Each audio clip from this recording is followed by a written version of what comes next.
There's no excuse. There's absolutely no excuse for the porous nature of the southern border in the United States. And there's no excuse for the Vice President of the United States responding to criticisms of her not visiting the border with the comment, well, I haven't visited Europe either. Yesterday, Texas Governor Greg Abbott held the Border Security Summit down in Del Rio, Texas, with other state leaders. Some citizens of the state were there as well. And basically the purpose of this meeting was essentially, okay, the federal government has established that they're going to do absolutely nothing to help us solve this crisis. So we have no other choice but to take matters into our own hands. So I have this tweet here from Greg Abbott. I'm going to read it off right now. Some of his big points, key takeaways from and we're going to get to that graph in a second.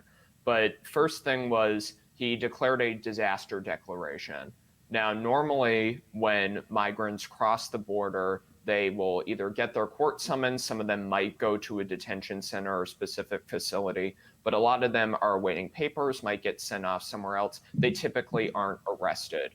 What Texas is doing right now is any individual that is entering across the border illegally will be subject to arrest. Another big point is they're creating a task force. It'll be interesting to see what comes from that. But probably the biggest takeaway from all of this is the Biden administration on day one stopped border wall construction completely. Now Texas is saying, hey, we're going to try and build that border wall ourselves. They're investing $1 billion in funding to border security. It's kind of unclear at this time what that money will do, especially because immigration is typically handled at the federal level. Mm-hmm. But we are probably going to see a lot of developments in the coming days and weeks about what this means for the state of Texas and the border communities that are in there. So kind of what I wanted to ask you guys is, do you think we're going to see this sort of shift to states like Arizona, New Mexico, and Texas and California taking these matters into their own hands? Or do you think this is going to be something that's going to create a legal battle between the federal government and Texas first? Well, go ahead. So I don't see that happening in California or New Mexico simply because the state governments are, so much bluer than Texas. In Arizona, although the state is fairly purple from a national perspective, state government still remains pretty red. We have a good conservative Republican governor. I don't agree with everything that Governor Ducey does, but generally speaking, he does, I think, a pretty good job. We have Republican-controlled legislature, and so maybe Arizona. I could see possibly Arizona doing that.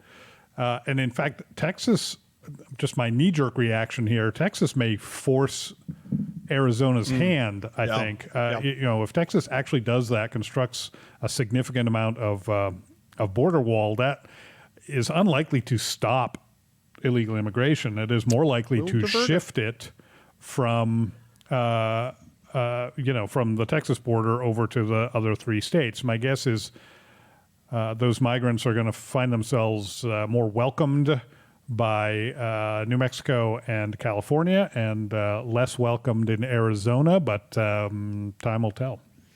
Given California's willingness to thumb its nose at conservatives every chance it gets, I think it's entirely possible California will act based on what Abbott has done and detonate whatever wall they do have built along the border.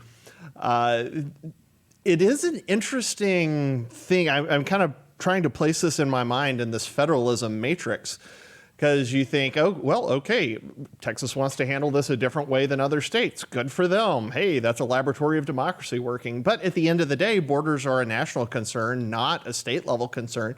And it is absolutely absurd that one of the states is having to take on a responsibility that belongs to the federal government, especially when those jerks in the federal government continue to take on responsibilities that belong to the states. They won't take on one of the core responsibilities that they should have. It is unbelievable that we have a federal Department of Education and we don't control our own borders. That's just absolutely nuts to me.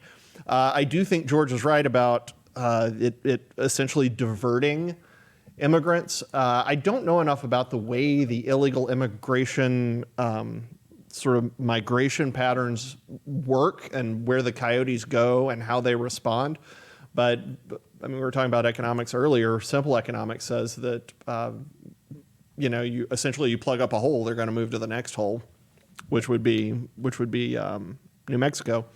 So I don't know what the end result would be. I do think Abbott has done he and DeSantis have done an enormous amount to keep the conservative cause invigorated while we've been out of the White House and out of the Congress. They are both, and DeSantis probably more so than Abbott, because we felt like Abbott flinched a little bit on COVID. But those guys have shown Republicans and conservatives in other parts of the country, hey, there is still hope, and there are still conservative bastions out there, and there are still places that believe in freedom. So that's an encouraging thing. I would certainly like to see Arizona take it up.